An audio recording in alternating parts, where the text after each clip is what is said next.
Ebenezer Scrooge, Shop Owner, by Gregory Crawford, 7th grade, Newton D. Baker School of Art.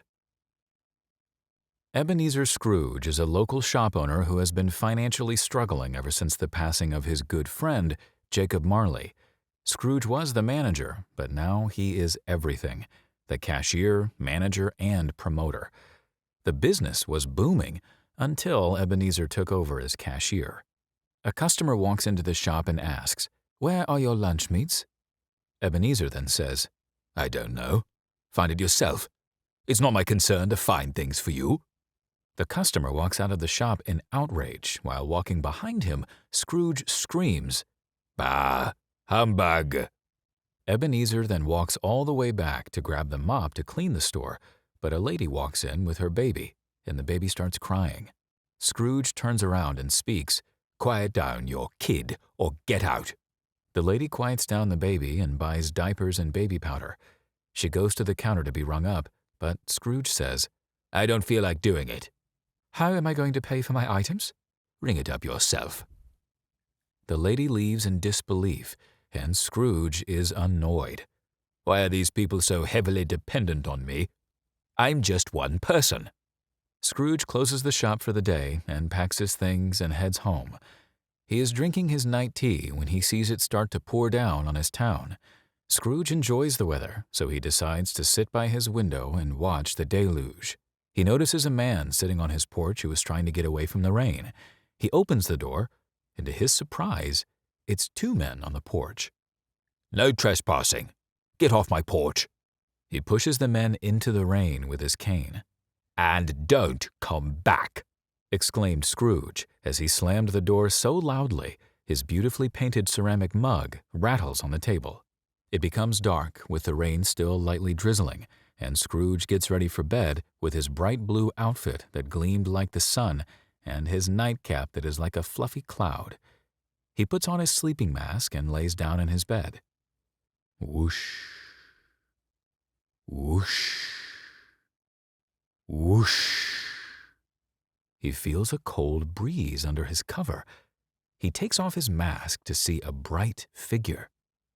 "I am the ghost of Christmas past.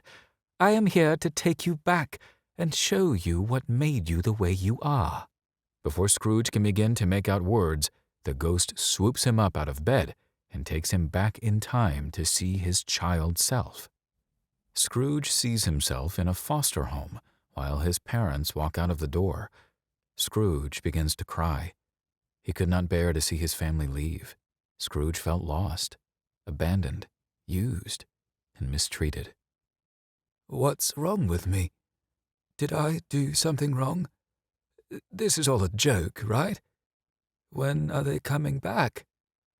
He sat there for hours that turned into night, so he waited longer. He sits there for days, and days turn into months, and months turn into years, until finally he turns 18 and is aged out and left the foster home. Scrooge is now homeless, without an education, without a job, and without money. "Whatever. I didn't need that anyway. I'm successful now and I didn't need no education," says present-day Scrooge. "Okay, I'll take you back to your house, but I won't be the only ghost visiting you tonight." Scrooge is back in his house and is getting ready for bed when suddenly a giant man grabs him. The man's burly voice rattles the trees.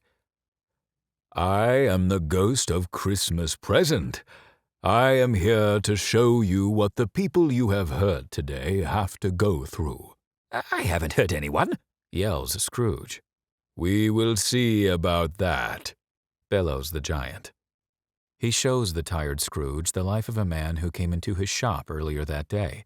He sees the man counting all his change and is finally able to buy what he can to feed himself, his dog, and his homeless daughter. "Whatever," Scrooge mumbles. "I was homeless too. This isn't anything special." A man walks by and says, "Get a job, you bum," and dumps water on his head. The man breaks down crying, and Scrooge slightly frowns. "I feel bad for him. Maybe I shouldn't have been so rude." The man gets his meal and eats gratefully that his family will have enough energy to keep pushing. "Next," exclaimed the ghost, "the woman with the baby." The woman was at the hospital with her baby who is newly born.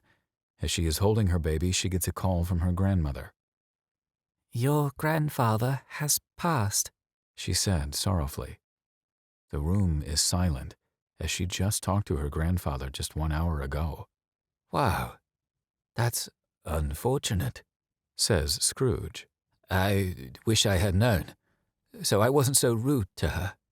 "Scrooge, you have to understand that people can be going through things that you don't know.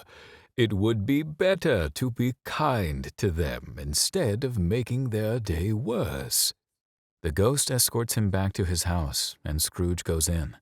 When he opens the door, he is startled to see the Grim Reaper standing right there. "Hello, Scrooge," says the Grim Reaper in his baritone voice.